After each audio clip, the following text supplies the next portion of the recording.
सब खुशियाँ पाते हैं।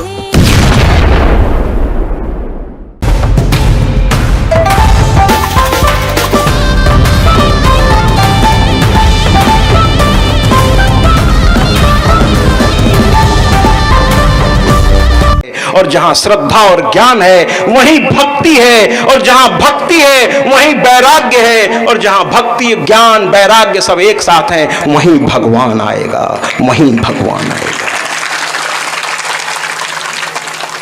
कुल मिलाकर वो समाधि में लग गया, सामने दर छोड़ के ना, सामने चतुर्भुज रूप में मां मेरी प्रकट हो गई, तालियों से स्वागत करिए। अरे मेरी मां इतनी दयालु है कि इसने सही मंत्र नहीं बोला, अभी तो क्ली बोल रहा है, अनुस्वार कहां लगाया, वो अंग की बिंदी कहां लगी, क्लिम कहां से आया। अब इसमें भी विद्वानों का कुछ है, कुछ लोग इसको गंग लगा करके बोलते हैं, और विद्वान कहते हैं कि अगर मुक्ति चाहिए तो गंग लगाकर बोलिए, गंग गणपते नमः, गंग गणेश का मंत्र है। गंग ध्यान से सुनिएगा, बड़े आनंददायक है देवी भागवत। मैंने कहा ना मैं शिक्षक हूं, मैं उस तरह की कथा लेके नहीं निकला कि एक था राजा एक थी रानी, दोनों मर गए, खत्म कहानी। मेरी कथा ज्ञान की गंगा, ये मैया की कृपा है, मेरा कुछ नहीं महाराज, मैं तो नौमन लकड़ी में एक दिन फूंक दिया जाऊंगा, सब मैया है, उसी की कृपा से बोल रहा हूं, जो बुलवा रही है वही बोल रहा हूं, मेरा क्या है, मेरी क्या औकात। मैंने तो पहले ही दिन कहा था मैं कोई ज्ञानी वानी नहीं हूं, मैं तो आप ही के बीच का हूं, मां का भक्त हूं।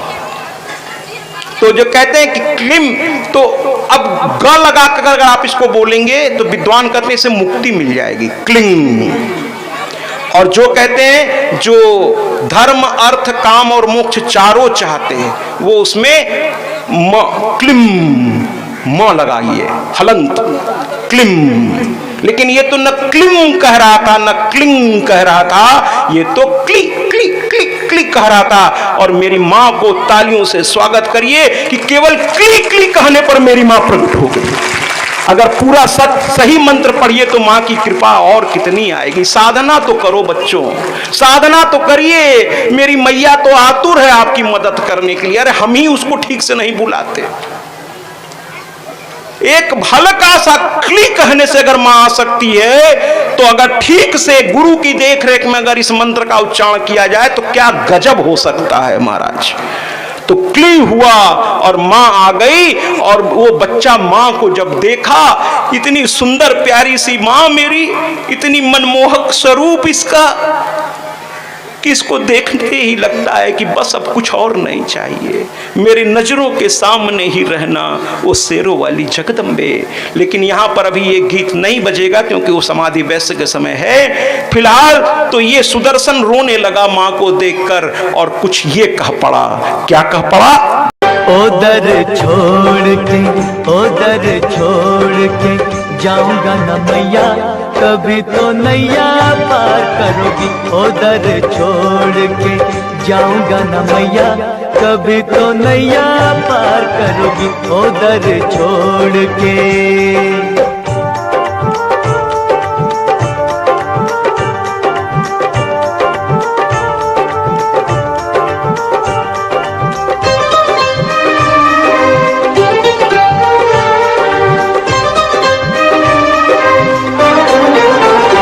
जैसे औरों के किए हैं दुख दूर माँ, आज पूरी होगी मेरी भी जरूर माँ।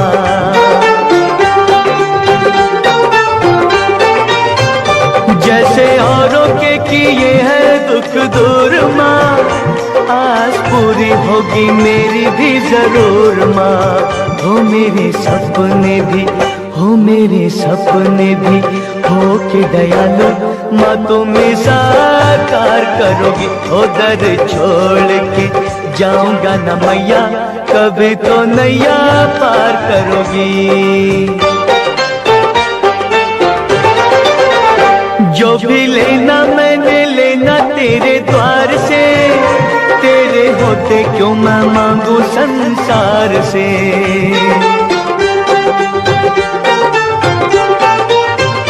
जो भी लेना मैं मैंने लेना तेरे द्वार से, तेरे होते क्यों मैं मांगू संसार से। हो जब किसी दिन रहम तुझे आया, मेरा उपकार करोगी। ओ दर छोड़ के जाऊंगा न मैया, कभी तो नैया पार करोगी।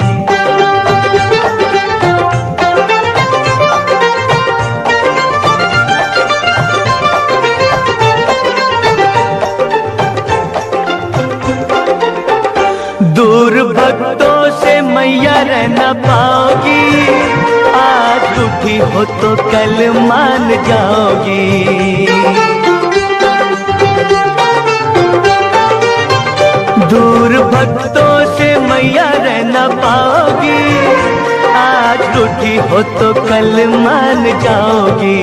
हो सारी रहमतों को मौज में आके माँ मुझ पे निसार करोगी। ओ दर छोड़ के जाऊंगा न मैया, कभी तो नैया। आज आप लोगों ने भी शायद कह दिया होगा, ये मौका चूका नहीं होगा कि दर छोड़ के जाऊंगा न मैया, कभी तो नैया पार करोगी। और तेरे होते हुए मैं मांगू क्यों संसार से। अरे ये संसार क्या दे देगा महाराज, ये संसार क्या दे देगा। जब कहीं भी मैं जाता हूं तो लोग कहते हैं महाराज आपको क्या दे दूं, हमको क्या दे दोगे आप, हमको क्या दोगे। अरे डायरेक्टर की नौकरी मैंने इस्तीफा दे दी, अच्छा खासा था, एसी कमरे में रहता था। जब मैं उसको छोड़ के माँ की दीवानगी में निकल पड़ा तो क्या दे दोगे आप मुझको। अगर देना ही है तो एक चीज देना, कह क्या हमके बस इतना कहना, जो मेरी धर्म पत्नी संसार में नहीं है उसे माँ का घर नसीब हो जाए, बस इतना सब लोग मिलके दुआ कर दो। उसकी तस्वीर आगे लगी हुई है।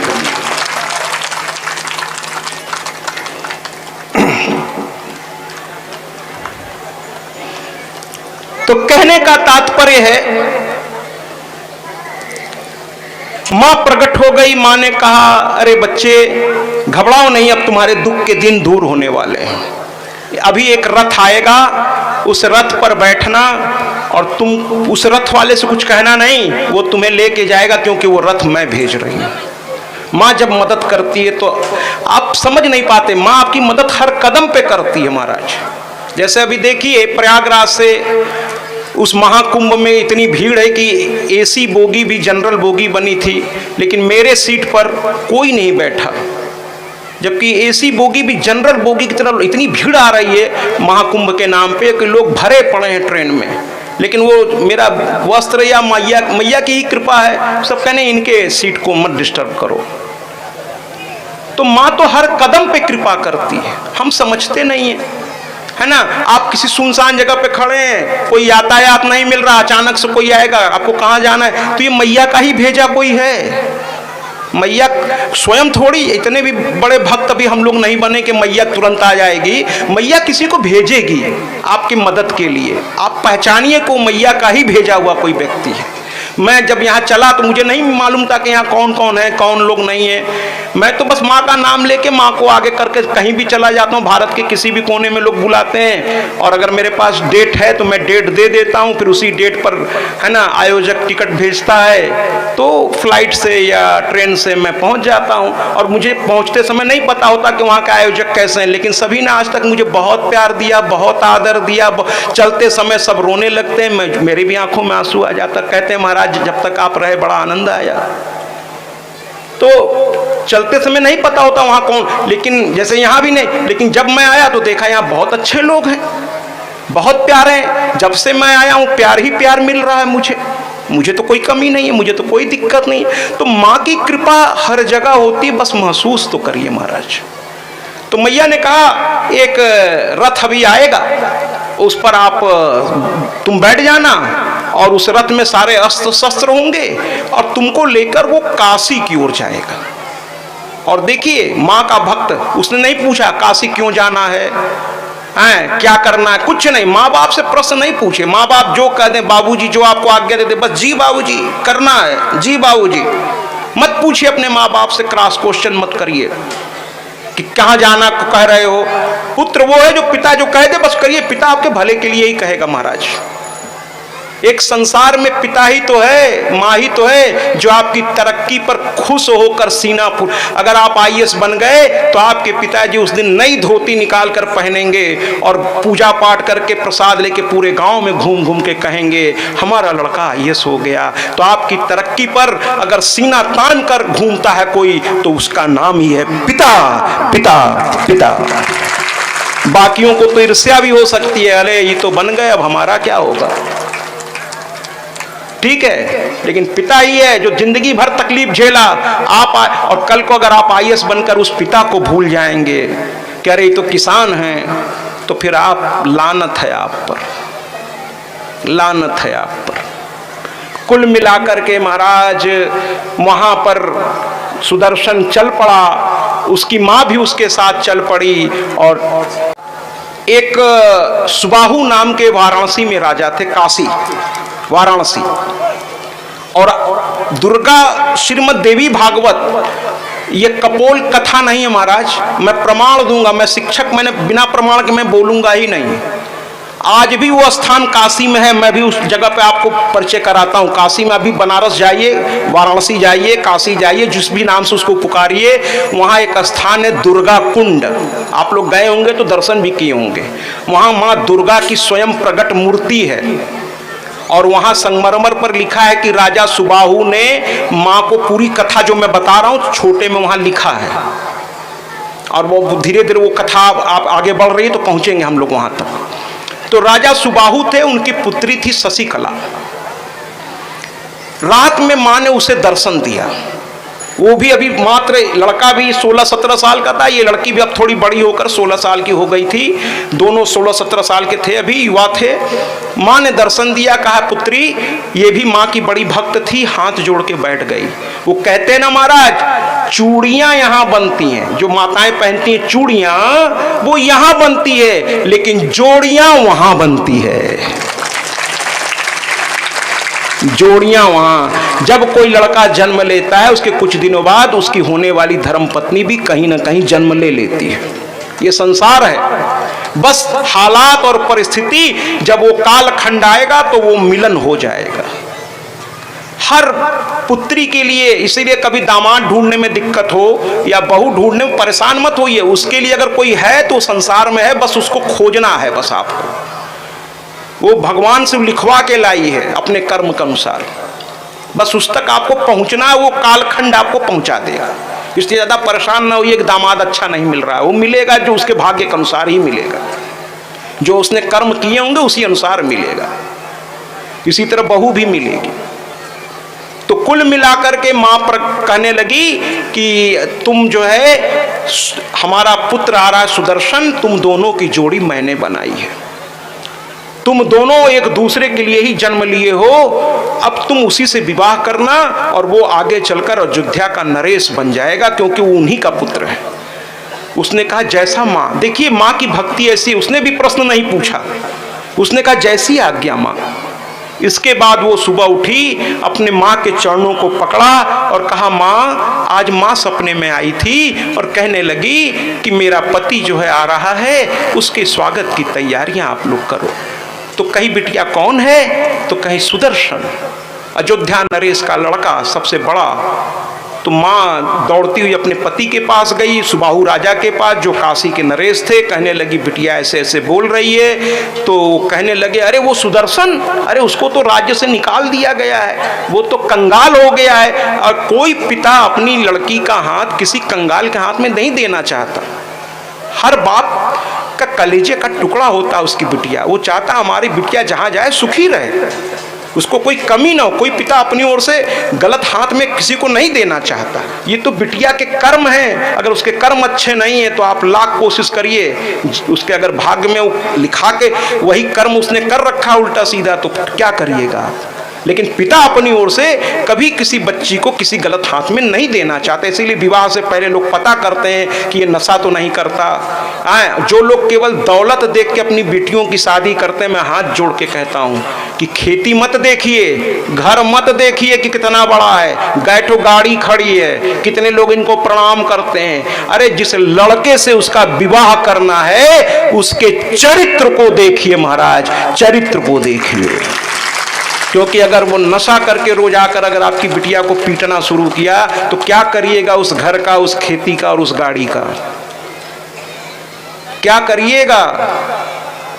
इसलिए जिससे विवाह करना है पहले उसको देखिए कि वो इस तरह का है जो आपकी बिटिया के बोझ को और उसके सम्मान को सही तरीके से आगे लेके चल, बोझ नहीं कहूंगा, उसके सम्मान को, बल्कि उसके सम्मान को आगे लेके चल सकता है कि नहीं, है ना। आप एक गरीब घर के लड़के को चुन लीजिए, अगर उसमें योग्यता है, और आप पारखी हैं महाराज, धूप में बाल थोड़ी सफेद किए हैं, उम्र देखिए, दुनिया देखी है आपने, हैं। आप हीरा चुनिए, और हीरा हमेशा कहते ना कि कमल कीचड़ में ही खिलता है, तो पैसे पे मत शादी करिए, बस योग्यता देखिए। अगर लड़के में योग्यता होगा ना महाराज तो वो आपकी बिटिया को फ्लाइट तक में बैठाने की क्षमता रखता है, और योग्यता नहीं है तो राजा के घर शादी करेंगे और वो लड़का अपने नशा पानी के चक्कर में उसे ला करके सड़क पे खड़ा कर देगा, फकीर बना देगा। इसलिए लड़के को देख के शादी करिए। माता पिता तो ठीक है, परिवार भी, खानदान भी देखिए, लेकिन लड़के को भी देखिए। कुल मिलाकर के महाराज अंत में राजा ने कहा कि ठीक है जब बिटिया करे, लेकिन मैं क्या करूं, मैंने तो स्वयंवर की रचना कर दी है। स्वयंवर में बड़े बड़े राजाओं को बुलाया गया था, उसमें युधाजित भी आ गया। वो शत्रु था सुदर्शन का। जब उसको पता चला कि सुदर्शन भी आ रहा है तो युधाजित गुस्से से लाल पीला हो गया और कहने लगा, अरे उसको तो अब यहीं मार डालूंगा। अभी तक तो भरद्वाज ऋषि में था, मैं वहां जाने की हिम्मत नहीं कर पाया, क्योंकि संत हैं, कहीं श्राप दे दिए तो गड़बड़ हो जाएगा, देवी के बहुत बड़े भक्त हैं, तो मैं वहां तो नहीं गया। अब यहां आ रहा है, इसको मैं यहीं मार डालूंगा। अंत में राजा लोग इकट्ठे थे, उसी में सुदर्शन भी आया। सुदर्शन ने आकर सबको प्रणाम किया और सुबाहु ने सबसे परिचय कराया और कहने लगे कि स्वयंवर है और स्वयंवर में हमारी बिटिया अपने वर को चुनेगी। और बिटिया ने भी आ करके सबके सामने सुदर्शन के गले में माला डाल दी। कहने लगे युधाजित, बाकी राजा तो कुछ नहीं बोले। बाकी राजा ने कहा भाई लड़की की इच्छा थी, ये स्वयंवर था, लड़की ने अपना पति चुन लिया। उस जमाने में ऐसा होता था, लड़की को अधिकार मिलता था, आज भी मिल सकता है। उसमें योग्यता हो तो माँ बाप पूछते हैं लड़की से कि भाई तुम्हें पसंद है कि नहीं, या पूछना भी चाहिए, है ना भाई, जिंदगी उसी को बितानी है साथ में।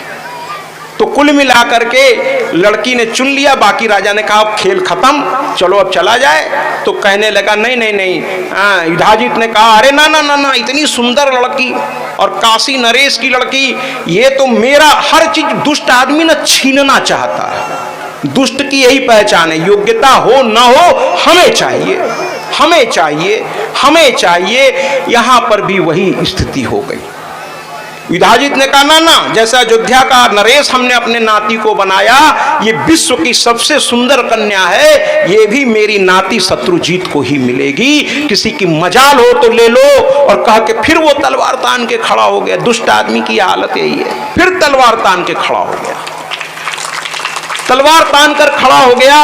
और फिर महाराज युद्ध की स्थिति बन गई। सुबाहु ने हाथ जोड़कर सबको प्रणाम किया, कहा देखिए ये दरबार है, स्वयंवर पूरा हो चुका है, युद्ध यहाँ ठीक नहीं है, क्योंकि यहाँ विवाह होगा और युद्ध देखा जाएगा। सबको हाथ जोड़कर विदा कर दिया और अपनी पुत्री का विवाह सुदर्शन से करा दिया।